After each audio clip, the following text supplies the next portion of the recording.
Улуу Британиядагы басмалардын бири The Guardian 2021-жылы саякаттоого ыңгайлуу 12 өлкөнү тизмектеп, алардын сап башына Кыргызстан чыкты. Рейтинг саякатчы жана блогерлердин пикирине негизделген. Эскерте кетсек, бул басылма Кыргызстанды өз тизмесине алгачкы жолу киргизип жаткан жок. 2019-жылы дагы саякаттоо үчүн сунушталган мамлекеттердин катарында болгон.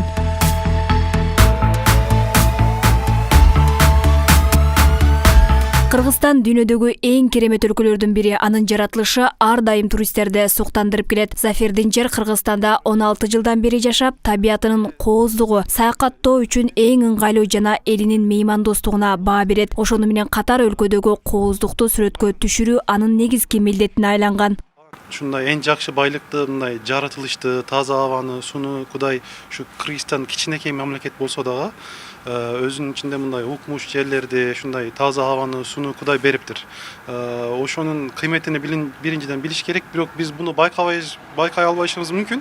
Себеби суунун ичиндеги балык ушул суунун кыйметини билбейт, ошоно окшош. Эле бирок бунун кыйметини сиз айткандай чет элден келгендер аябай жакшы сезип атат.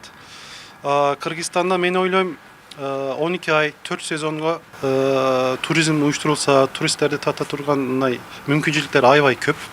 Деген менен туристтик агенттиктер да бул тармак бизде жакшы өнүкпөгөндүгүн айтат. Бирок ошого карабастан туристтердин агымы жылдан жылга өсүүдө. Алардын келиши экономика үчүн пайда алып келет, бирок саякатчылар келгени менен аларга жакшы шарттар жетиштүү каралган эмес. Биздин өзүбүздүн эл туризм жаңы тармакта.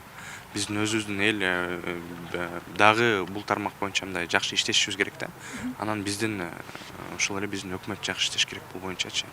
Реклама, маркетинг жаатында аябай мындай жакшы иш алып барыш керек да.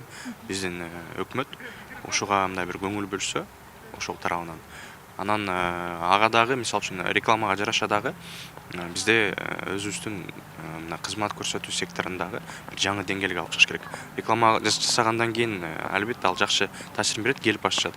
Бирок бир келип анан мисалы үчүн Кыргызстан даяр эмес экен деп кетип калышы мүмкүн да. Пандемияда бул тармактын өнүгүшүнө терс таасирин тийгизди. Буга чейин сырттан келген туристтерге шарттар түзүлгөн эмес. Мындан улам туристтик инфраструктураларды түзүү зарылдыгы келип чыккан. Ар бир нерсенин жакшы жагы бар, жаман жагы да бар да. Биз келе турган туристтер үчүн бир жакшы шарт түзүп алган эмес элек.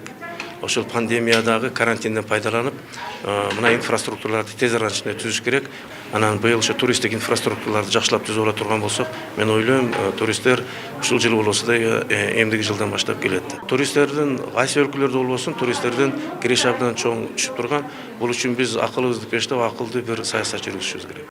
Кыргызстанда туризм тармагында туристтердин агымы 2019-жылы көбөйгөн. Пандемиядан улам 2020-жылы өлкөдө жергиликтүү туристтерге басым жасалган. Ошондой эле туризм жана айыл чарба тармагына инвестиция жүрүп, Дүйнөлүк банктан $60 миллион каражат бөлүнүүдө. Бул каражатка Ош облусундагы тарыхый жайлар оңдолору пландалууда.